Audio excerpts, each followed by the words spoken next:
Ladies and gentlemen, a new version of Minecraft has been released. This is Minecraft Java Edition 1.14.1. My name is slicedlime. As usual, I'm here to bring you the most comprehensive guide available to all the changes in this new version. This is a minor release of Minecraft, so it has more bug fixes and performance improvements and such than it has new features, but there are a bunch of new things as well. Enough talking, let's get into it, and let's start with performance improvements.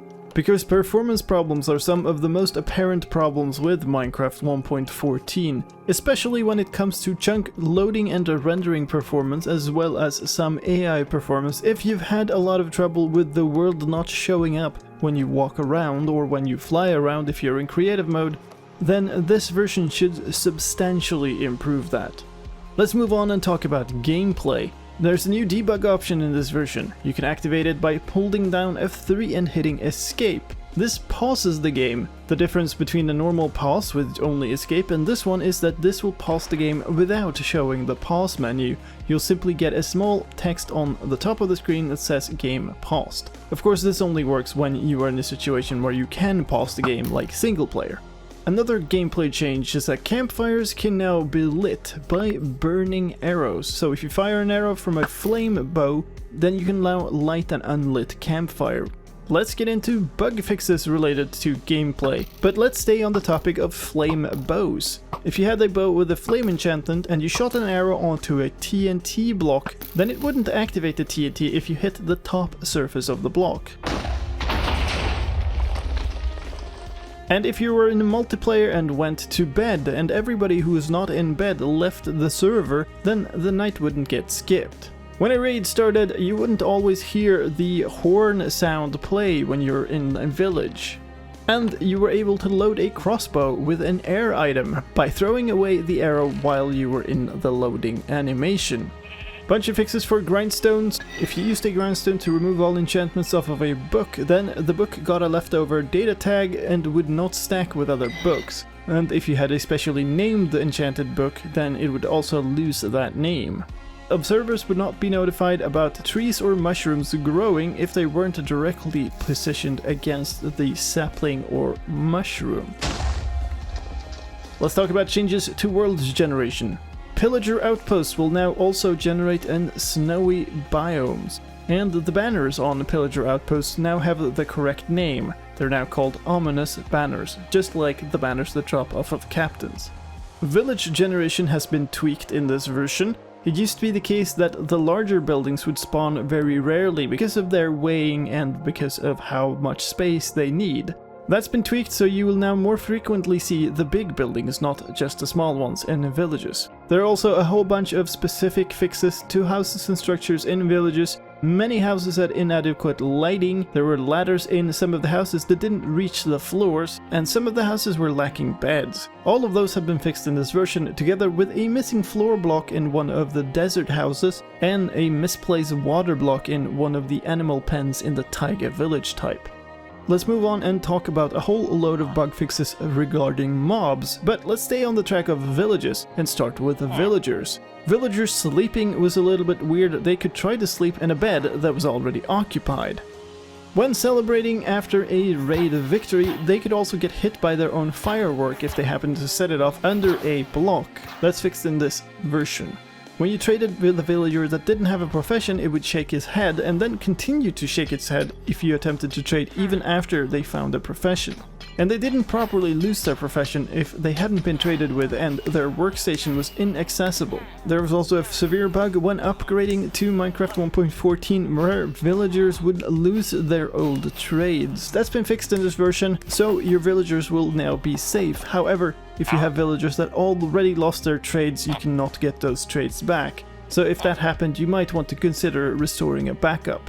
There was an exploit in regards to villager trade discounts when the villager was in a water block, and the villager trade user interface would show an incorrect price if you had a discount. Iron golems could also spawn in spaces that were less than 3 blocks high, which meant that they could get stuck. Finally, villagers and iron golems do not count towards the passive mob cap anymore in this version, which they did in Minecraft 1.14, but not in earlier versions. If you're playing an adventuring style, this probably doesn't matter to you, but if you build many big mob farms, then this might fix some of your issues.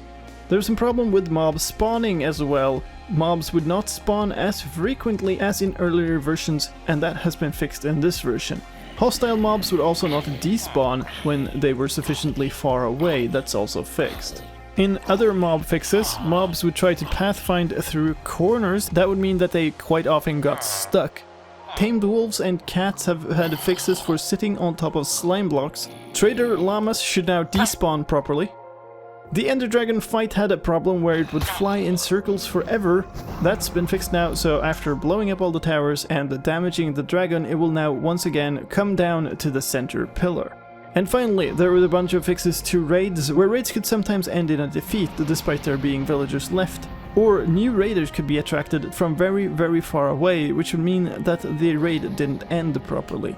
Visual changes in this version. The leather horse armor icon was 1 pixel too high in the inventory slots. The crafting table texture has been updated to use the new plank texture, and the 4 pixels on the iron ore texture have been changed. There's also a bug fix to characters in the non-Latin European type that didn't display properly if you had the Programmer Art Resource Pack selected. There are 3 new splash text added in this version. They are awesome game design, right there. Filza had a good run, and 10 years of mining and crafting. Let's talk about tech stuff for data packs and texture packs. There's a bug with execution order being reversed when calling functions in some cases. There's also a problem with the function tag ordering being inconsistent across reloads and didn't respect data pack ordering properly. A couple of fixes to commands. The /teleport command, when used with a target and a destination entity, used the wrong dimension. It would use the context dimension rather than the destination entity's dimension, so you couldn't teleport to an entity in a different dimension. And the set block and fill commands have been fixed so that when you use them to place signs, you can do so with only some of the text lines specified without getting an error message. A couple of other technical fixes. Custom villagers with many trades would have too long scroll bars, and the levels field in the beacon block data has been added back. And that brings us to the end of the changes for Minecraft Java Edition 1.14.1. Of course, these are not fixes for all of the bugs. More bug fixes will be coming in a future minor release as well. If you want to upgrade to this version, then head on into your Minecraft launcher, and if you have multiple configurations, make sure that you have the latest release one selected. And that's gonna be all for this time. I hope you found this update video useful, and if you did, please help me out in return, leave a like and share it with your friends. If you want to stay up to date with all the latest Minecraft news, then please subscribe to my channel where I do update videos for every new snapshot, pre-release or release of Minecraft. My name is slicedlime, thank you for watching, and I'll see you next time.